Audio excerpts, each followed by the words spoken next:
მოგესალმებით, კეთილი იყოს თქვენი დაბრუნება ჩემს YouTube არხზე. დავბრუნდი საქართველოში და გადავწყვიტე რომ გაჩვენოთ რა შევიძინე პორტუგალიაში 100 ევროთ.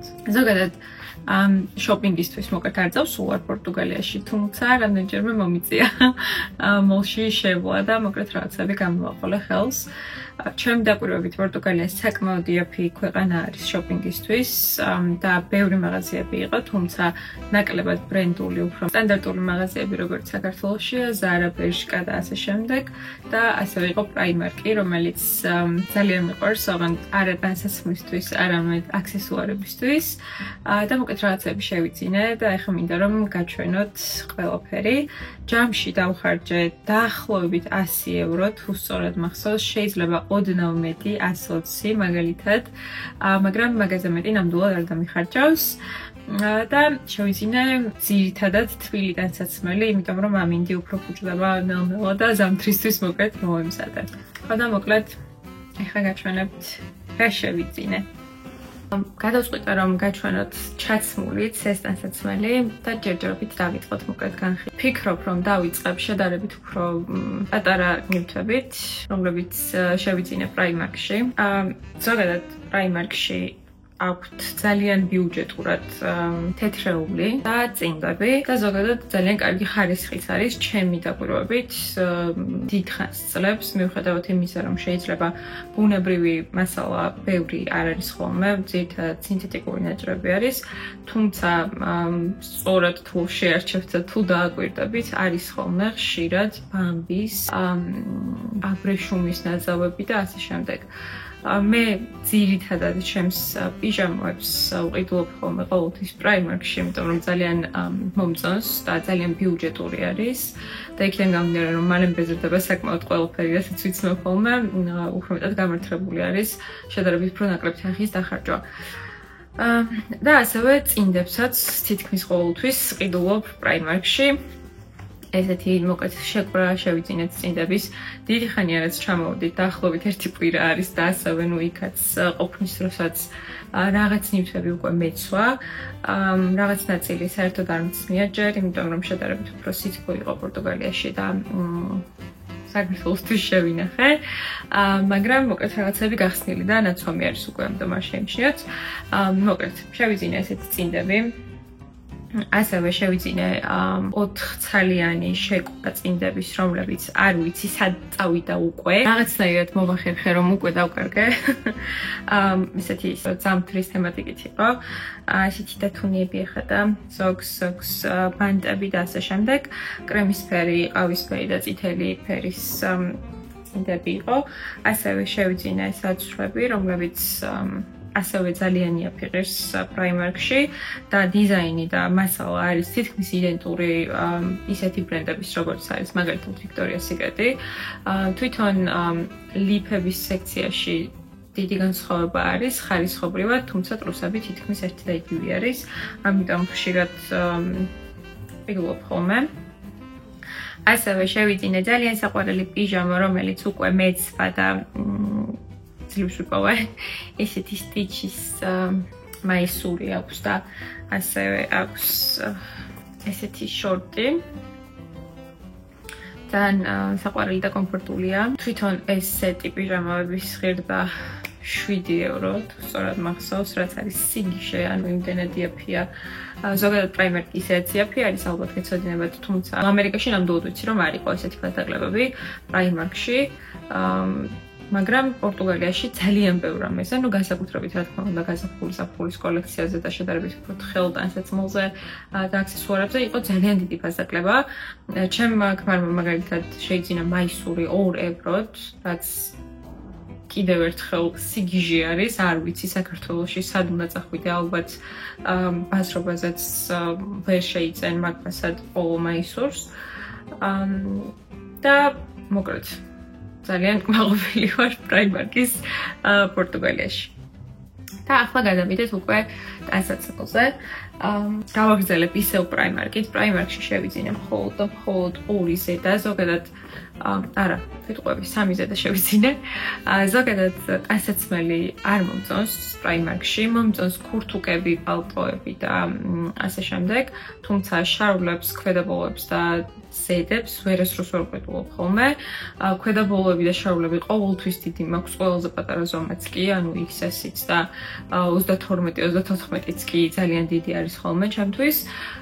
ერთადერთი რაც მეტნაკლებად შეიძლება შეიძინო არის ზედები. ხო და ესეთი უბრალო, ესე ვთქვათ, მაისურის ფორმის ზედები ბევრი არ მქონდა და ამიტომ გადავწყვიტე რომ მეყიდა 2 ცალი. ერთი არის ესეთი ზოლიანი, ჩაცმულსაც განახებთ, რა თქმა უნდა. ბოლო პერიოდში განსაკუთრებით ძალიან მომწონს რაღაც მოყავისფრო, მოკრემისფრო ტონალობები და შესაბამისად ესეც რაღაცა ესეთი ფერის გადავწყვიტე რომ შემეძინა. არ ვიცი რა შეიძლება დაუძახო, რაღაცა რძიანი ყავისფერია. და შავი ზოლები აქვს. მგონია რომ შავი შარვალთან ძალიან ლამაზი იქნება, ასევე ჩექმებთან და შავ ქვედაბოლოსთან მაგალითად ჯინსებთანაც ძალიან ლამაზია. და მოკლედ ესე და რაღაცა 10 ევრომდე ალბათ მაქსიმუმ. სამწუხაროდ იარაღები მოუხსენი ბევრს უკვე, იმიტომ რომ მეც ვარ და სუსტი ფასები არ მახსოვს, რაღაცებს უკეთია. მაგალითად ესეთი ზედა შევიძინე მსგავსი, რომელიც ღირდა 10 евро. ასევე თითქმის იდენტური ფორმა აქვს, ამ ბორდოს ფერს აქვს უფრო დიდი ყელი. XS ზომა არის და ღირდა 10 евро მოკლედ. რატომ გადავწყვიტე ეს კონკრეტულად ამ მაისურის შეძენა იყო ის რომ რატომაც გადავწყვიტე იყო ის რომ შევიძინე შარვალი ზუსტად ესეთი ფერის, რომელიც ესე გამოიყურება.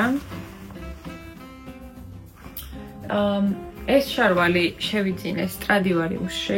ზოგადად ვეძებდი ყავისფერ შარვალს. ძალიან მინდოდა რაღაცა ამ ბოლო პერიოდში ძალიან მომწონს ყავისფერი, განსაკუთრებით შემოდგომის გარდერობში და მოკლედ ძირითადად რაღაცა ესეთ ტონალობებში ვეძებდი ტანსაცმელს.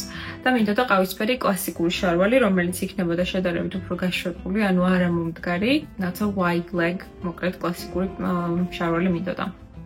ბევრი ვეძებე, ზარაში ვნახე რაღაც ვარიანტები, თუმცა არც ერთი არ მომეწონა, ან არ მომერგო. და შემდეგ, ფორმა ზუსტად ისეთი აქვს ამ შარვალს, როგორიც მინდოდა რომ მქონოდა. თუმცა ყავისფერი არ იყო. ერთადერთი მიმსგავსებული ფერი, რაც იყო ეს ბორდოს ფერი. ხო და მოკლედ, რადგან სხვა ვარიანტი არ მქონდა, ვიფიქრე რომ შევიძენდი ამ შარვალს. მაგრამ მე მივხვდი რომ არაფერი მსგავსი ფერის არ მაქვს გარდერობში და მინდოდა რამე შემეძინა ისეთი, რასთან ერთადაც ჩავიცმოდი. რა თქმა უნდა, შემიძლია შავ და თეთრ ზედებთან ერთად ჩავიცვა, ასევე რაღაც სხვა ფერების კომბინაციაც მოკლედ შეიძლება რომ გაკეთდეს, თუმცა ძალიან მინდოდა მონოქრომატული აუთფიტის აწყობა და ამიტომაც გადავწყვიტე მე რომ შემეძინა ეს ზედა, თითქმის იდენტური ფერი არის, არ ვიცი კამერაში როგორ ჩანს. და მგონია რომ ძალიან ლამაზი იქნება ჩაცმული, ამასაც განახებთ. შემდეგი შევიძინე ესეთი მაისური ზარასი. ეს ბოლოს გამოვაყოლე ხელს, იმიტომ რომ თეთრი ზედები რაც მქონდა ყველაფერი გამიფუჭდა, დაძველდა, დაისვარა, დალაქავდა და ასე შემდეგ. და მოკლედ მინდოდა ჩაულებრივი უბრალო თეთრი მაისური. თუ არ ვწდები ეს ზედა ზარაში ღირდა 7 თუ 8 евро. რაც თბილისთან შედარებით ძალიან იაფი არის. ზოგადად ზარაში დიდად ვერც ამერიკაში ვერ შოპინგობდი ხოლმე, იმიტომ რომ საკმაოდ ძვირი ღირდა. თუმცა თბილისშიც საოცრად ძვირი ფასები არის. რაც მე მოკლედ ამერიკაში წავედი იმასთან შედარებით, ალბათ გასამაგებული არის ფასები და ძალიან გამიკვირდა, რომ პორტუგალიაში ესეთი იაფი ღირდა. და ამ თეთრი ზედების თემატიკაში ასევე შევიძინე ესეთი უბრალო მაისური. ეს ვიყიდე პრაიმარკში და ღირდა 3.50 ხალხო, არ ვიცი, სიგიჟე არის, როგორ შეიძლება ესეთი იაფი ღირდეს ტანსაცმელი. ჩემთვის ცოტა გაუგებარია. რა თქმა უნდა, ისეთი კარგი ხარისხის ვერ, როგორც მაგალითად Uniqlo-ში. ესეთი მაისური მაქვს ასევე Uniqlo-ში, 2 ცალი და ძალიან ლამაზი დგომა აქვს და ასევე ძალიან კარგი ხარისხი არის. და დაახლოებით ღირდა $15 თუ სწორად მახსოვს, როცა შევიძინე, რაც ასევე არ არის ძალიან ძვირი, თუმცა მაისურისთვის შეიძლება მაინც დაგენანოს ადამიანს და ეს ღირდა 3.50 და მოკლედ, ну აი არ ვიცი. უზომოდ დიდი სხვაობა არის, თუმცა ვიტყვი იმას, რომ Uniqlo-ს მაისური არ არის გამჭვირვალე საერთოდ ოდნავადაც კი და ეს საკმაოდ გამჭვირვალეა, თუმცა ნუ ესე ვთქვათ, ლიფთან ან რაღაცა ტოპთან არანაირი პრობლემა არ იქნება ამის ჩაცმისაც. და შემდეგი გადავიდეთ H&M-ზე. H&M-ში მინდოდა შემეძინა სვიტრები, ძალიან დიდი სხვაობა იყო ფასებში, მაგალითად Zara-ში უბრალოდ უფრო ძვირი ერქვა სვიტრები ვიდრე H&M-ში და მე ვიზღება ქართული H&M-ი, არ ვიცი რატო, არადა თითქოს ხო ერთი და იგივე პროდუქცია უნდა იყოს როგორც სხვა ქვეყნებში, ხო? აი, უზომოდ დიდი სხვაობა არის კოლექციებში, არ ვიცი რანაირად ხდება ესე. ალბათ 15 წუთში ბოლო 15 წუთში მოკლედ რაღაცები ვიყიდე H&M-ში. ერთ-ერთი არის ესეთი სვიტრი, ყელიანი. ბოლო პერიოდში ძალიან მომწონს, მოკლე მკლავიანი და ყელიანი სვიტრები და მინდოდა უფრო მოტკეცილი სიმართლე რომ ვთქვა, თუმცა ვერ მოვესწარი კარგად დათვალიერება და ეს შემომეყიდა. ძალიან ლამაზი ფერი არის, ესე ვთქვათ, ნეიტრალური, ბევრ ტანსაცმელს მოუხდება ჩემსას და ასევე საკმაოდ თბილია. სასიამოვნო ძალიან სასიამოვნო არ არის, ცოტა იჩხაბნება ეს ნაჭერი, თუმცა არ უშავს. და შემდეგი ასევე H&M-ში შევიძინე ესეთი სვიტრი, ყავისფერი. ესე გამოიყურება მხრებზე, ესე ვთქვათ, გადაწეული არის. ეს სვიტრი შევიძინე იმიტომ, რომ მაქვს ყავისფერი დაახლოებით ესეთი ტონალობის ჩექმა, რომელიც შევიძინე შარშან და რატომღაც ვერანაირი ფითი მოკლედ ვერ მომუხდინე ამ ჩექმას. ხო და მე ვიფიქრე, რომ მჭირდებოდა რაღაცა ისეთივე ტონალობის ზედა, როგორც არის ეს ფეხსაცმელი. თუ არ გაგვთ ნანახი ვიდეო, დავლინკავ, სადაც ვსაუბრობ იმაზე, თუ როგორ უნდა ავაწყოთ უფრო ლამაზი და ტრენდული ლუკები. და ერთ-ერთი მეთოდი იმისთვის, რომ ლუკი იყოს, ესე ვთქვათ, შემდგარი, არის ეგრეთ წოდებული სენდვიჩის მეთოდი. რაც გულისხმობს იმას, რომ ზედა და ფეხსაცმელი უნდა იყოს ერთი და იგივე ტონალობის და შუაში შეგვიძლია რომ განსხვავებული ჩავიცვათ. ხო და მოკლედ გადავწყვიტე, რომ ამ მეთოდისთვის მივემართა იმისთვის, რომ აუთფიტები ამეწყო უფრო ლამაზი ამ ჩექმასთან შეხამებული. და ვეძებდი ყავისფერ სვიტრს.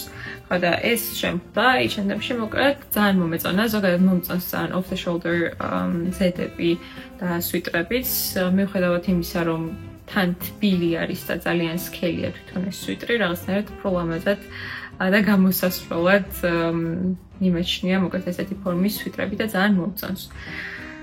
ჩაცმულსაც განახებთ და აუთფიტსაც განახებთ, რა თქმა უნდა. და ბოლო ნივთი, რომელიც შევიძინე, არის ქურთუკი, ესეც ვიყიდე H&M-ში, ეს ღირდა ალბათ ყველაზე ძვირი იმ ნივთებიდან, მოკლედ რაც გაჩვენეთ, დაახლოებით თუ სწორად მახსოვს, ღირდა €20 მე მგონი. მაგრამ ქურთუკისთვის ეგეც არ არის ძვირი. თან ფასდაკლება არ იყო და უბრალოდ ძალიან მომეწონა და გადავწყვიტე რომ შევეძინა. თხელი ქურთუკი არის საკმაოდ დიდად თბილი არის ხო რომ გითხრათ მოგატყუებთ, თუმცა გარდამავალი ამინდებისთვის აი გაზაფხულზე და შემოდგომაზე სავარაუდოდ სავსებით საკმარისი იქნება. ძალიან მომწონს ფერები. ძალიან შემოდგომას ყვირის ეს ფერები ჩემთვის და როგორც თქვი ნეიტრალური ფერები მოკლედ ძალიან მინდოდა რომ შემეძინათ, შემემატებინათ ჩემი გარდერობისთვის და ეს რაღაცა ძალიან თან statement ქურთუკიც არის, მაგრამ თან ძალიან ნეიტრალური ფერები არის და შესაბამისად არ გამჭირდება შეხამება ჩემს აუთფიტებთან. ასევე აქვს ლურჯი ფერის, არ ვიცი ჩანს თუ არა კარგად და შესაბამისად ჯინსებსაც ძალიან უხდება, ძალიან მომეწონა, უკვე მეცვა ეს ქურთუკი რამდენჯერმე. ასევე აქვს ოქროსფერი ღილები და დეტალები და ამას ყველა ვიდეოში ვიძახი ალბათ, მაგრამ ძალიან მიყვარს ზოგადად ოქროსფერი დეტალები, იმიტომ რომ სულ ოქროსფერ სამკაულებს ვატარებ და მოკლედ ძალიან მომწონს ეს ქურთუკიც. მე მგონი სულ ეს იყო. ერთადერთი რაც კიდევ ერთი შევიძინე არის ეს სამაჯური. ბანკლიფის ნოკოფია შეიძლება ითქვას. მთელი პორტუგალია მოკლედ აი ყველა ადგილა, სადაც გავჩერდი, სადაც იყიდებოდა აქსესუარები, ჰქონდათ ესეთი სამაჯურები და დედაჩემმა მიყიდა, იმიტომ რომ ძალიან მომეწონა, ესეთი საყურეც მაქვს, თუმცა ის ოქროსი არის და ეს არის ბიჟუტერია და ძალიან ეტყობა, თუმცა სამაჯურები ბევრი არ მაქვს ოქროსფერი და ვიფიქრე, რომ მაინც შევიძენდი, 10 ევრო ღირდა. და ძალიან ლამაზი არის, მგონია რომ ძალიან კარგად გამოვიყენებ. ნივთში, რომელიც არ არის დასაცმელი, თუმცა არ მიჩვენებია, არის ესეთი lip liner-ი, რომელიც ახლა მისვია, ეს არის Maybelline-ის. ფერი არ ვიცი. 05. lifter liner ესე ქვია, ძალიან ლამაზი ფერია, ძალიან მომწონს, რაღაც მოყავისფროა, უფრო ვარდისფრო მოყავისფრო. და შევიძინა ღირდა 5 ევროთ, რაღაც ესეთი საოცარი ფასი მოკლედ. მე მგონი სულ ეს არის. იმედია მოგეწონათ ჩემი შეძენილი ნივთები. მე ძალიან მაყოფილი ვარ თან იმის გათვალისწინებით, რომ საერთოდ არ მქონდა არაფრის ყიდვა გათვლილი, უბრალოდ რაღაცები იმდენად იაფიღირდა, რომ ხელი წამწდა. და მოკლედ მგონია რომ ძალიან კარგი ნამატი არის ჩემი გარდერობისთვის. იმედია მოგეწონათ დღევანდელი ვიდეო. გადავწყვიტე რომ რაღაც შესვენება გამეკეთებინა მოკლედ მოგზაურობის ვლოგებს შორის. შემდეგ კვირაში იქნება პორტუგალიის კლუბის გაგრძელება. ძალიან საინტერესო ადგილებში ვიყავით ბოლო ესე ვთქვათ ნაწილში ჩვენი მოგზაურობის და მინდა რომ ისიც გაჩვენოთ. თუ მოგეწონათ ვიდეო და თუ ზოგადად მოგწონთ ჩემი კონტენტი, აუცილებლად გამოიწერეთ ჩემი არხი, რომლის 70% იმ ადამიანებისა, ვინც მეყურებთ, აქვს ჩემი არხი გამოწერილი და მინდა გთხოვოთ, რომ ჯგუფს მიეკუთვნებით, აუცილებლად გამოიწერეთ ჩემი არხი, ეს ჩემთვის ძალიან მნიშვნელოვანია და ძალიან დიდ мотивაციას მაძლევს.